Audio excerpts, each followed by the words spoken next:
마지막 4교시 시작해 보도록 하겠습니다. 스타트업에서 빈번하게 발생하는 노동 문제에 대해서 제가 말씀드리려고 해요.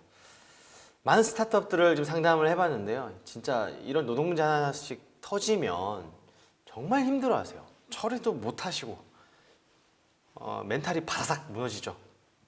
투자 못 받는 거야 뭐 그럴 수 있으니까 그렇지만 이런 것들은 진짜로 사업하기 힘들 정도로 그런 중대한 일들이 좀 있습니다. 사례를 한번 설명드리겠습니다.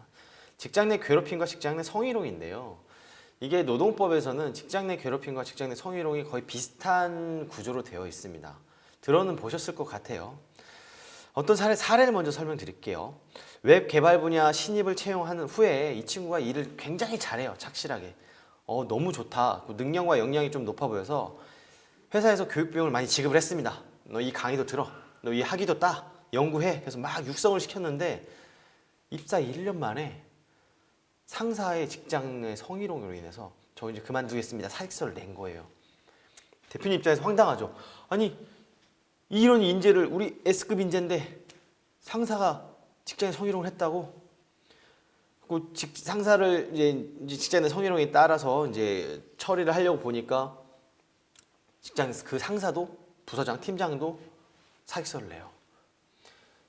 이 사건 하나로 2명이나 퇴사하게 됐습니다.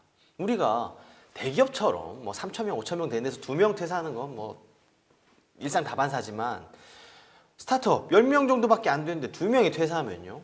S급 인재 2명 퇴사하면 그 사람 어떻게 채용합니까? 그 엄청난 손실이거든요. 뿐만 아니라 이런 종류의 성희롱이나 괴롭힘 문제가 터지면 기업 문화가 크게 훼손이 됩니다. 그렇죠. 서로들 뭐 말도 뭐 안 하게 되고 쉬쉬하게 되고 숨기게 되고 뭐 그런 이상한 문화들이 생길 수 있어요. 사전에 예방 이런 일들이 절대로 발생하지 않도록 예방해서 건전한 직장 문화를 만드는 게 중요합니다. 우리가 스타트업 하면요 서로도 같이 고생하는 사람들이잖아요. 젊은 분들 많이 모여 있고 뭐 근로 시간에 제한 없이 뭐 밤늦게까지 일하기도 하고 먹고 자고 하기도 합니다. 네, 고생하기도 하죠. 하지만 기본적으로 우리는 일하러 온 사람들이에요. 어떤 같은 목표를 가지고 근로자는요 다른 거 아닙니다. 나 월급이라는 목표를 가지고 일하러 온 사람들입니다. 그 사람들의 능력을 사는 거죠.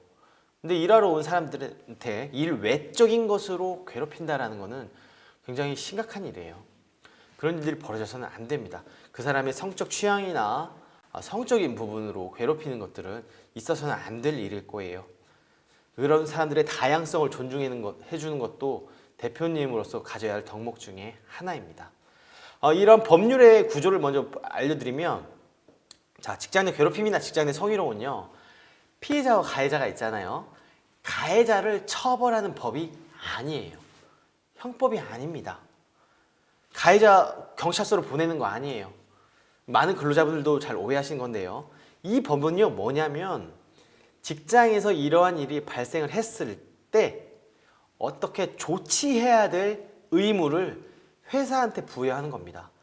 법인한테 부여를 하는 거고 대표님한테 어떻게 조치를 해라 A, B, C로 조치를 해라는 의무를 준 겁니다. 이러한 의무를 이행하지 않으면 과태료를 발생하는 거죠. 또는 이러한 것들이 발생하지 않도록 예방교육을 잘 실시를 해라라는 의무도 있습니다. 자, 이겁니다. 그러니까 법인의 의무가 있는 거예요. 사건이 발생하면 조치를 해야 될 의무와 예방교육을 해야 될 의무가 있다. 꼭 기억해 놓으십시오. 가능한 한 이게 예방교육을 해야 되니까 법적 의무교육이니까 해야 된다 라는 생각도 있지만 우리 회사에는 이런 일들이 발생하지 않도록 잘 조치를 해야 되고요. 예방을 해야 되겠다라는 측면에서 실질적인 교육을 하시기를 추천드려요. 특히 많은 분들이 직장 내 괴롭힘에 대해서 잘 모르시거든요. 직장 내 괴롭힘은 한마디만 더 말씀드리면 직장 생활은요 괴로운 게 기본입니다. 대표님들만 기쁘죠. 사무실 출근하는 거 대표님들만 기쁘지 근로자들은 월요병 직장 출근하는 거 힘들어요. 괴로운 게 기본입니다. 근데 일 자꾸 시킨다고 괴롭다고 하시는 근로자분들 많으세요. 그 정도는 직장 내 괴롭힘 아닙니다. 일적으로 지시하는 거 회의 자료 다시 만들으라고 계속 지시하는 거는 직장 내에서 당연한 일이지 직장 내 괴롭힘에 해당되지 않아요. 업무 외적인 것으로 굉장히 괴로운 일을 시켰을 때, 강요했을 때, 따돌림을 했을 때 이런 것들이 직장 내 괴롭힘이지 업무적으로 괴롭히는 건 괴롭힘이 아닙니다. 그 다음 스타트업에서 빈번하게 발생하는 노동 문제 두 번째 부당해고예요. 우리나라 노동법은 해고가 어렵습니다. 해고가 어려운 것뿐만 아니라 불가능에 가깝다라고 말씀드릴 수 있어요. 5인 이상 사업장인 곳에서는요, 우리 근로자가 5인이 넘어가는 스타트업에서는요, 근로자가 부당해고 구제 신청이 가능합니다. 그래서 부당해고가 뭔지를 잘 알고 계셔야 됩니다. 스타트업에서 실제로 이런 일들이 좀 있었어요. 동업 창업자예요. 창업자. 내가 대표자고 세 번째 멤버로 개발자를 채용을 했습니다. 뭐 내가 아는 사람의 뭐 소개로 같이 뭐 형동생 하면서 엄청 열심히 으쌰으쌰 만들었죠. 직원이 30명 될 때까지 같이 으쌰으쌰 했습니다.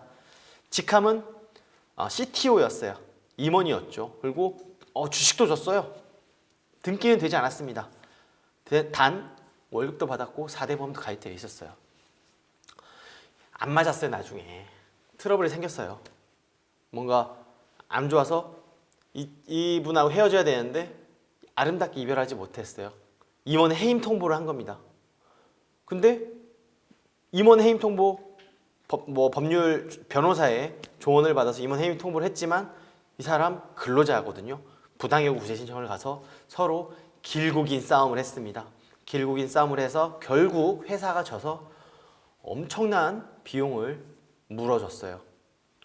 근로자는 부당해고 구제 신청이 가능하거든요. 부당해고는요, 정당하지 않은 해고가 부당해고고요. 정당한 해고가 굉장히 어렵습니다. 징계 사유와 징계 절차와 징계 양정 이 세 가지가 완벽하게 정당해야만 정당한 해고가 되지, 이 중에 하나라도 아주 사소한 실수 하나라도 결함이 되어 있으면 부당해고가 됩니다. 예를 들면 해고의 서면 통지 위반은 바로 그냥 부당해고예요. 너 나가 하면 안 돼요. 서면 통지해야 됩니다. 너는 이러이러한 이유로 나가주세요라고 써야 됩니다. 기본입니다. 이거 안 하시는데도 굉장히 많거든요. 그러니까 부당해고를 잘못하시게 되면 엄청난 비용을 물어줘야 될 수도 있고 시간과 정신적 스트레스에 해당할 수 있습니다. 그러니까 해고가 무엇인지 정확하게 알아두셔야 돼요. 예를 들면 이런 경우도 있을 수 있어요. 근로자가 사직할 때 사직서를 안 받는 경우 있거든요. 이거 자칫하면 부당해고로 구제 신청을 해서 노동위원회에 출석해야 될 케이스가 있을 수 있습니다. 이 근로자가 무단결근을 이틀 동안 3일 동안 해서 연락이 두절이 됐어요. 그래서 당연히 그만두나 보다. 연락이 카톡도 막 씹어. 연락도 안 돼. 아무 연락이 안 돼요. 그래 그만뒀나 보다 하고 4대 보험 상실 처리했어요. 한 2달 있다가 나 왜 잘랐어요? 라고 부당해고 구제 신청을 제기한 경우가 있었습니다. 사직서가 없으면 그럴 수 있어요. 아니 이게 나는 자른 적이 없어. 이 친구가 연락이 안 돼서 그만둔 겁니다. 라고 아무리 주장해봤자 부당해고 구제 신청 가서 다툴 수가 있어요. 근데 이러한 사실만으로도, 자, 이기고 지고를 말씀드리는 게 아니에요. 이것만으로도 굉장한 스트레스를 받는다는 거예요. 내가 나중에 이기더라 하더라도. 변호사 비용, 노무사 비용 들어가죠.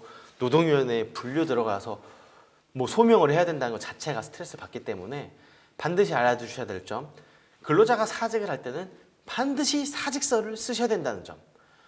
얘가 사직서를 안 써요. 그러면은 뭐라도 증거를 남겨놓으셔야 됩니다. 이메일, 카카오톡, 문자 등으로 나와서 사직서를 꼭 써주세요. 이런 거라도 증거를 남겨두셔야 된다는 거죠. 쉽지 않습니다. 이런 거 꼭 기억해 놓으셔야 돼요. 사소한 거지만. 그 다음은 공정한 평가와 보상이에요. 이거는 대표님들이 한 10명, 20명, 30명 넘어가는 대표님들이 많은 고민들을 하십니다. 도대체 무슨 기준으로 연봉을 책정을 해야 되며 어떻게 평가를 해야 될까요? 들어보신 것들이 있거든요. 근데 여기서 중요한 점, 남들이 하고 있는 거 내가 가져오면 안 됩니다. 이거는 진짜 중요한 거예요. 남들이 쓰고 있는 취업규칙, 남들이 쓰고 있는 평가규정, 남들이 쓰고 있는 근로계약서, 남들의 인사규정을 가져오면 안 돼요. 우리 회사만의 것으로 가져야 됩니다. 커스터마이징을 하셔야 돼요. 남들이 쓰던 걸 가져온다는 거는 나한테 안 맞는 사이즈 옷을 입는 거나 마찬가지예요. 나의 손발들이 되실 우리 근로자분들이 불만들이 많을 거예요. 그럴 수밖에 없습니다. 근로자가 회사를 선택할 때 가장 중요하게 보는 것은 당연히 연봉입니다. 월급, 복리후생, 1번이에요. 월급밖에 없어요. 그게 제일 중요합니다. 근데 그 외의 것들이 많이 보상이 주어지려면 다른 환경들이 좋아져야 되겠죠. 또 하나는 이직하는 경우를 잘 보세요. 회사가 어렵게 뽑았습니다. 개발자, 또 우수한 인력들을 데려왔는데 너무 쉽게 이직을 해. 왜 이렇게 금방 나가냐? 다 평가와 보상이 거의 대부분이에요. 나는 공정한 평가를 받지 못했어. 난 성과에 이렇게 냈는데 나의 성과에 대해서 보상을 받지 못했어. 또는 나보다 일을 잘 못하는 것 같은 다른 옆에 동료 직원이 있는데 걔가 나보다 연봉이 높다는 걸 알게 됐을 때 그냥 미련 없이 떠납니다. 과연 그럼 공정한 평가는 무엇일까요? 객관적인 평가와 주관적인 평가로 나눌 수도 있을 것 같아요. 많은 사람들이 객관적인 평가를 해야 된다고 생각을 하십니다. 그래야 공정하다고 느끼기 때문이죠. 하지만 주관적인 평가가 나쁘다고 얘기할 수도 없어요. 정확할 수 있죠. 소규모 기업에서는 주관적인 평가가 더 정확할 수도 있습니다. 또는 제가 이거는 단호하게 말씀드릴 수 있는데 객관적으로 평가한다고 해도 100% 객관적으로 평가를 할 수가 없어요. 대부분의 직무들이 그렇게 단순한 직무들이 아니기 때문이죠. 또는 평가 대상자가 사람이잖아요. 그러면 주관적인 관점이 들어갈 수밖에 없습니다. 그러니까 나는 객관적인 평가를 하겠다 100% 불가능에 가깝다 말씀드릴 수 있어요. 상대평가와 절대평가가 있는데 상대평가를 하게 되면 굉장히 회사 조직 문화가 훼손될 수가 있어요. 상대평가라는 게 그거죠. 이 팀의 A, B, C에 분할을 해주는 거죠. A 1명, B 3명, C 1명 반드시 이렇게 퍼센티지로 나누는 겁니다. 불만이 나올 수밖에 없어요. 다 잘했는데 누구는 B를 맡고 누구는 A를 맡고 다 알게 되거든요. 그러니까 이것도 어떤 평가를 가져올지도 회사에 맞게 다르게 책정을 하셔야 됩니다. 그러니까 공정한 보상을 하려면요, 이러한 공정한 평가가 정해져 있어야 돼요. 누가 나보다 연봉을 많이 받는데 이 사람은 왜 많이 받습니까? 라고 했을 때 얘기를 하셔야죠. 챌린지가 들어왔을 때 얘기를 해주셔야 됩니다. 이 사람은 이러한 평가를 받았어 라고 공정하게 평가를 해야 됩니다. 그래서 이거는 일률적으로 뭐가 맞다 틀리다라고 말씀드릴 수가 없어요. 하지만 회사의 성장 단계에 따라서 평가 보상 절차들을 잘 가지고 있어야 돼요. 규모에 따라서 다를 수 있고 업종에 따라 다 다를 수 있습니다. 하지만 이게 제대로 된 게 없다고 하면 직원들이 이직하는 가장 첫 번째 이유일 수 있어요. 우수한 인재를 놓치게 되는, 경쟁사로 뺏기게 되는 가장 첫 번째 조건이 될 수 있습니다. 그래서 공정한 평가와 보상 제도를 수립하시는 건 굉장히 중요하다는 점 알려드리고 싶어요. 그래서 이거는 다른 분들 강의를 들으시면 좀 조금 도움이 되실 수도 있을 것 같습니다.